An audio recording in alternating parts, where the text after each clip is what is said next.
The famous art dealer Arnie Glimcher tells this story about the American artist Agnes Martin. He says that once his 11-year-old granddaughter Isabel was visiting Martin, and the little girl was holding onto a rose clipped from a bush outside Martin's house. Agnes Martin took the rose and said to the girl, "Is this rose really beautiful?" And Isabel said yes.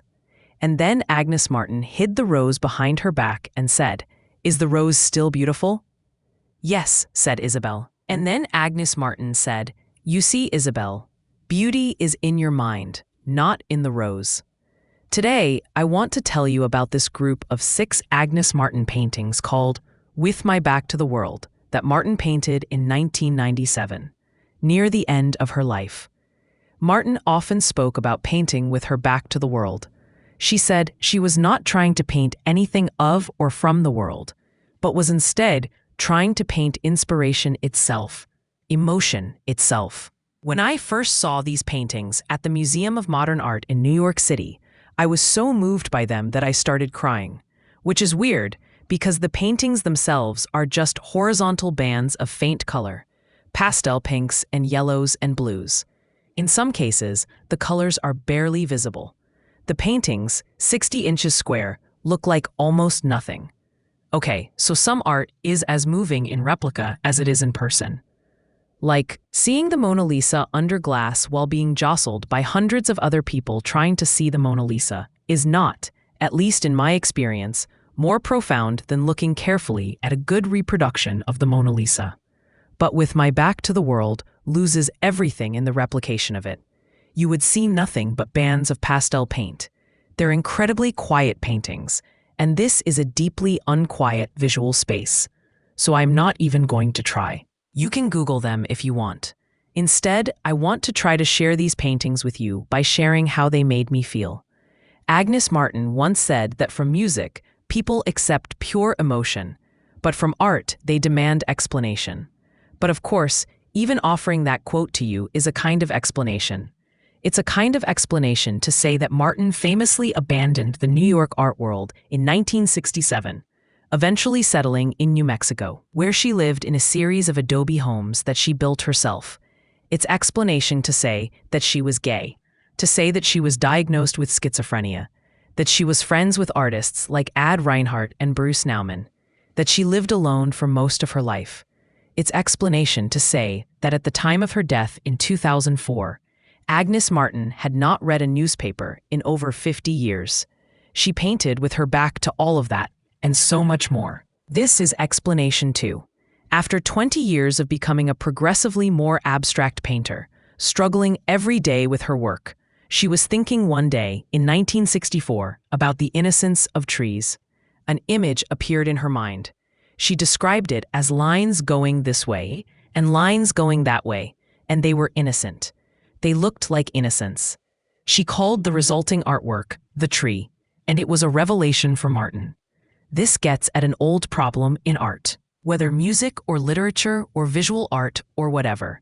It's easy enough to paint a symbol of innocence, an unclothed newborn baby, say, or the unlined, softly lit face of a maiden or a lamb or whatever. But these are not pictures of innocence itself. Innocence has no shape or face. It's an abstract idea, and of course, metaphor can be a way into those abstractions. But when over-relied upon, metaphor becomes not just a crutch, but a falsehood. If we start to conceive of innocence as having the form of a lamb, then we've wrongly defined both lamb and innocence. What Martin tried to do was to paint emotion itself, to paint the deeply abstract feelings that are so resistant to direct expression or form. And when we can't label or name our abstract feelings, in some ways, we don't know them. We need language to describe the way down wonders and terrors. Otherwise, they're impossible to reckon with. Martin once said, "If you wake up in the morning and you feel very happy about nothing, no cause, that's what I paint about. The subtle emotions that we feel without cause in this world."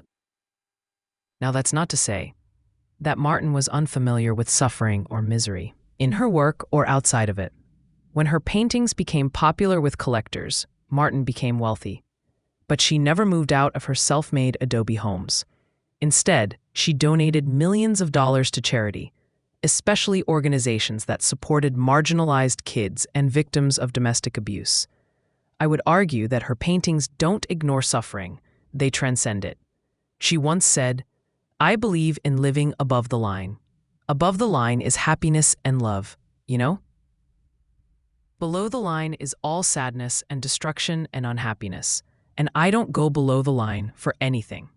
We often talk about how difficult it can be to render suffering in art, and it is difficult. Picasso's Guernica, for instance, is rightly celebrated as a masterpiece because it found a way to communicate the jumbled horrors of mechanized warfare. And in an essay about Picasso's work, the French writer Michel Leiris wrote, "Everything we love is about to die." And that is why everything must be summed up with all the high emotion of farewell, in something so beautiful we shall never forget it.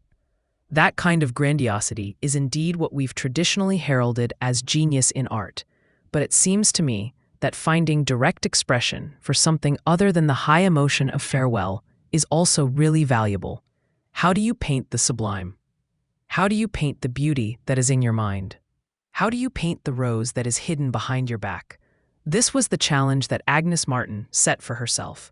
And I know it's easy to dismiss canvases lightly painted with bands of pastel color, but if you ever find the opportunity to commune with Agnes Martin's paintings, you may find, as I did, that they make visible a joy you know, but cannot name.